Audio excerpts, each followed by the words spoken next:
Next micro और macro हमारे पास है ब्रांचेस ऑफ इकोनॉमिक्स। इससे पहले स्टूडेंट में एक बहुत इंपॉर्टेंट चीज आप लोगों को क्लियर करूंगा, क्योंकि after clearing your CUT exam for sure आप में से कुछ बीए के लिए जाएंगे, कुछ बीकॉम के लिए जाएंगे, कुछ बीकॉम ऑनर्स, कुछ बीबीएस, अलग अलग कोर्सेज में आप जाओगे तो इकोनॉमिक्स फर्दर आपके पास एक सब्जेक्ट मैटर के तौर पे होगा। तो माइक्रो मैक्रो पे मूव करने से पहले मैं आपको एक बहुत इंपॉर्टेंट चीज समझाऊं। हालांकि माइक्रो और मैक्रो आपको ऑलरेडी पता है कि ब्रांचेस हैं, लेकिन इन ब्रांचेस के पीछे का रीजन क्या है और इकोनॉमिक्स के मेजर सेक्टर कौन से वो अब आपको पढ़ने हैं। सेक्टर्स,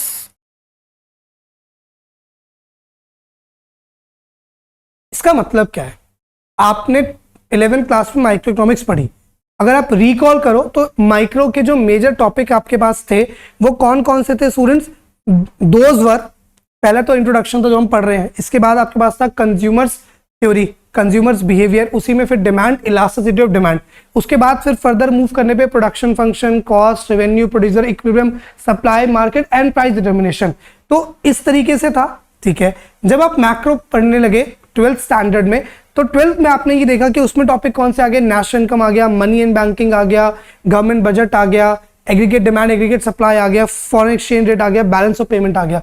इस तरीके से आपने समझा। इसका मतलब क्या है? देखो, सबसे पहले आप एक बात समझो, जो इकोनॉमिक्स है ना, वो 11th से लेकर के आप पीएचडी लेवल तक की भी जब आप बुक्स को स्टडी करोगे तो वो सिर्फ 4 सेक्टर्स को पढ़ेगी। इसके बियॉन्ड इकोनॉमिक्स कभी किसी चीज को नहीं पढ़ता, वो हमेशा सिर्फ 4 सेक्टर्स को पढ़ेगा। ये बात अगर आप दिमाग में रख लेंगे तो जब भी आप कोई सी भी बुक इकोनॉमिक्स की ऑथर, कोई से भी ऑथर को उठाओगे, किसी भी लेवल पे उठाओगे, तो आपको एटलीस्ट पता होगा कि इसके अंदर फर्दर टॉपिक्स क्या हैं। जैसे कि सबसे पहला सेक्टर जो होता है स्टूडेंट्स इकोनॉमिक्स के लिए, वो होता है कंज्यूमर्स। ठीक है, सबसे पहला सेक्टर क्या आपके पास? कंज्यूमर, हाउस होल्ड जिसे आप बोलते हो। तो पहला सेक्टर कौन सा है? House hold. हाउस होल्ड क्या है? आप हाउस होल्ड है, मैं आपके लिए एक सर्विस प्रोड्यूस कर रहा हूं जिससे आप कंज्यूम कर रहे हो। आप मार्केट में जाते हो, मिल्क लेके आते हो, ब्रेड लेके आते हो, राइस लेके आते हो, व्हीट लेके आते हो, पल्सेस लेके आते हो, वेजिटेबल लेके आते हो, फ्रूट लेके आते हो, वॉचेस, कपड़े, शूज, बहुत सारी चीजें आप लेके आते हो। आप कौन है? कंज्यूमर। तो इकोनॉमिक्स कहता है सबसे पहले मैं ह्यूमन बिहेवियर को स्टडी करूंगा, लेकिन वो ह्यूमन बिहेवियर क्या होना चाहिए? कंज्यूमर्स का। तो अगर आप कंज्यूमर हैं तो मैं आपको स्टडी करूंगा, आप कंज्यूमर नहीं हैं तो आप इकोनॉमिक्स डोमेन के बाहर है, पहली चीज। फिर दूसरा जो मेजर सेक्टर आता है आपके पास, वो आता है प्रोड्यूसर। जाहिर सी बात है, अगर कोई कंज्यूम कर रहा है तो कोई ना कोई, देयर मस्ट बी समवन जो कि प्रोड्यूस कर रहा हो। आप समझ रहे हैं? अगर कोई कंज्यूम कर रहा है तो फॉर श्योर कोई ना कोई तो होना चाहिए ना, तो क्या करेगा? जो प्रोड्यूस करेगा। तो पहले कौन से हो गए? कंज्यूमर्स हो गए। दूसरे स्टूडेंट्स हमारे पास कौन से हो गए? प्रोड्यूसर्स हो गए, दूसरी कैटेगरी। अब एक बात समझो, जो ये कंज्यूमर और प्रोड्यूसर्स की स्टूडेंट्स कैटेगरी है ना, ये सिंपली बहुत ना छोटे छोटे लेवल पे पूरी कंट्री में, अगर मैं इंडिया का एग्जांपल लेके बात करूं तो पूरी कंट्री में छोटे छोटे ग्रुप्स में बहुत जगह डिवाइडेड है। जैसे एक एग्जांपल लो कि we are residing in Delhi, तो हम दिल्ली में, और दिल्ली भी बहुत बड़ा है, तो दिल्ली में भी बहुत सारे फिर एरियाज आ जाते हैं। So we are based in Tagore Garden. तो अब आप एक बात समझो, टैगोर गार्डन एक एरिया है जहां पे कुछ प्रोड्यूसर्स है, कुछ कंज्यूमर्स है। बेस्ड ऑन के यहाँ के कंज्यूमर्स की स्पेंडिंग स्टाइल क्या है, यहाँ के प्रोड्यूसर वैसे प्रोडक्ट लेके आते हैं, राइट। फिर दिल्ली में ही एक एरिया है जैसे कि नागलोई नाम से।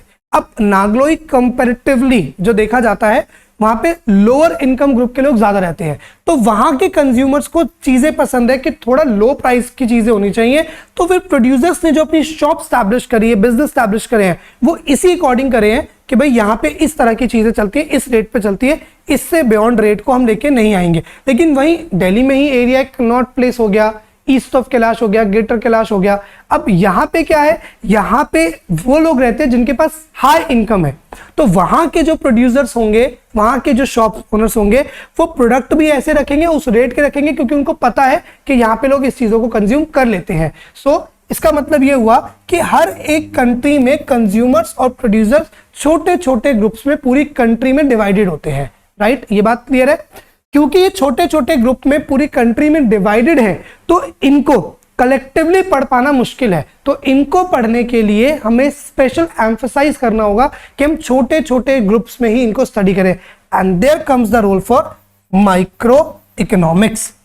आपने पढ़ा होगा ना कि माइक्रो में जो ये आई है स्टूडेंट्स, ये किसके लिए स्टैंड करता है? This I stands for individual, right. ये आई किसके लिए स्टैंड करता है? इंडिविजुअल के लिए, या फिर इंडिविजुअल, या फिर हम क्या बोल सकते हैं, स्मॉल ग्रुप्स। स्मॉल ग्रुप को स्टडी करनी है। जैसे मैंने कहा कि भाई दिल्ली को मैं लेके चलूं, दिल्ली में छोटे छोटे एरियाज हैं, तो भाई छोटे छोटे एरियाज को पढ़ने के लिए हम क्या पढ़ेंगे? Micro economics. सो अब आप याद करो दोबारा, माइक्रो के टॉपिक क्या थे? एक इंट्रोडक्शन था, फिर कंज्यूमर्स बिहेवियर पूरा था, राइट। उसके बाद प्रोडक्शन फंक्शन, कॉस्ट, रेवेन्यू, ये किसके पार्ट में आता है? ये आता है प्रोड्यूसर्स के बिहेवियर में। तो मतलब पूरी माइक्रो चाहे किसी भी लेवल की आप लो, हमेशा किसके बारे में बात करेगी? मेजरली कंज्यूमर्स बिहेवियर के बारे में और प्रोड्यूसर्स बिहेवियर के बारे में। नेक्स्ट हमारे पास जो सेक्टर आता है स्टूडेंट्स, वो आता है government. How come this government? Simple, consumer और प्रोड्यूसर को दो चीजें हमेशा चाहिए। एक, रेगुलेशन चाहिए। रेगुलेशन क्यों चाहिए? क्योंकि आपकी इकोनॉमी में लोग कुछ भी कंज्यूम कर सकते हैं। कंजम्पशन करना, ज्यादा से ज्यादा कंजम्पशन करना एक हर एक इकोनॉमी के लिए पॉजिटिव साइन होता है। लेकिन स्टूडेंट्स, अगर कोई इकोनॉमी ऐसी चीजों को कंज्यूम करने लग जाए, जैसे ड्रग्स कंजम्पशन बहुत ज्यादा बढ़ जाए इकोनॉमी में, वेपन्स बहुत इजीली मिलने लग जाए इकोनॉमी में, तो आप समझ रहे हैं इस चीज की कंजम्पशन बढ़ना उस इकोनॉमी के लिए आगे चल के बहुत डेंजरस हो सकता है। तो मतलब कंजम्पशन को रेगुलेट करने की जरूरत है, क्योंकि प्रोड्यूसर तो प्रॉफिट के लिए कुछ भी बना देंगे। तो हमें ये एक श्योर करना पड़ेगा कि कंज्यूमर जो कंजम्पशन कर रहे हैं वो ऐसी कंजम्पशन होनी चाहिए कि जिसकी वजह से दूसरी सोसाइटी के ग्रुप्स को नुकसान ना हो। तो इसलिए कंज्यूमर और प्रोड्यूसर को एक चीज की जरूरत है, विच इज कॉल्ड रेगुलेशन।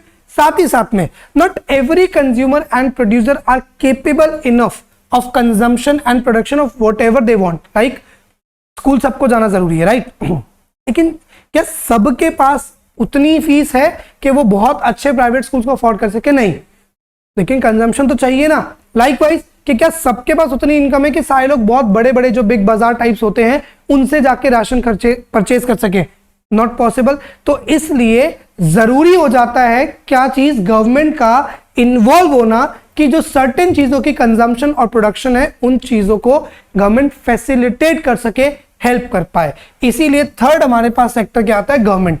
और लास्ट हमारे पास होता है student rest of the world, क्योंकि आज बड़ी से बड़ी इकोनॉमी के अंदर कहीं ना कहीं अदर इकोनॉमीज का, अदर कंट्रीज का भी एक बहुत इंपॉर्टेंट रोल होता है। आप इंपोर्ट एक्सपोर्ट जानते हैं, ग्लोबलाइजेशन का टाइम है, तो इंटरनेशनल ऑर्गेनाइजेशन इंपैक्ट करती हैं।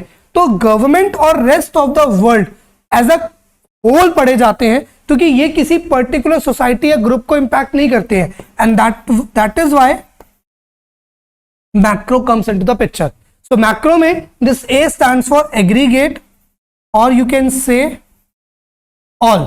तो मतलब मैक्रो इकोनॉमिक्स की जो थ्योरीज है स्टूडेंट्स, वो किसको पढ़ती हैं? मैक्रो की थ्योरी पढ़ती है, एग्रीगेट, ऑल। तो मैक्रो के अंदर जब भी आप याद करो 12th के जो भी आपके टॉपिक्स है, नेशनल इनकम कौन कैलकुलेट करेगा? Of course government. Money and banking, money issue करने वाली अथॉरिटी किसकी है? गवर्नमेंट की। पूरे बैंकिंग सिस्टम पे हमें ट्रस्ट है कि कोई दिक्कत नहीं होगी तो एक ट्रस्ट है, वो ट्रस्ट किसका है? Government. Aggregate demand, aggregate supply, aggregate है ऑफ कोर्स गवर्नमेंट कैलकुलेट करती है कि पूरे साल की डिमांड, पूरे साल की सप्लाई किस तरह से क्या होगी, right. Government budget, of course government. Foreign exchange rate को डिटरमाइन करने का तरीका हालांकि मार्केट रेट है, लेकिन आरबीआई की इंटरवेंशन लगातार उसके अंदर चलती रहती है, वरना हवाला से तो बहुत सारा पैसा इधर से उधर हो सकता है, राइट। बहुत सारी मनी लॉन्ड्रिंग हो सकती है। इसके अलावा क्या था आपका? Balance of payment. Balance of payment is nothing but accounts itself, जो गवर्नमेंट का मतलब पूरी कंट्री का इंपोर्ट एक्सपोर्ट रिकॉर्ड करता है। और करता कौन है उसको? Major organisation RBI. सो मतलब अगर आप मैक्रो के सारे टॉपिक्स देखोगे तो वो किसके बारे में है? गवर्नमेंट के बारे में। सो ये चीज आपने इसलिए सिंप्लीफाई करी कि आपको ये बात हमेशा समझ में आनी चाहिए कि माइक्रो की कोई भी बुक हो वो ज्यादातर इन दोनों की थ्योरीज पे फोकस करती है, मैक्रो की कोई भी लेवल की बुक हो वो ज्यादातर इन दोनों के ऊपर फोकस करती है, राइट। तो यहां से हमारे पास दो सब्जेक्ट मैटर आ जाते हैं, इकोनॉमिक्स के दो ब्रांचेस आ जाते हैं, which is micro economics and students macro economics.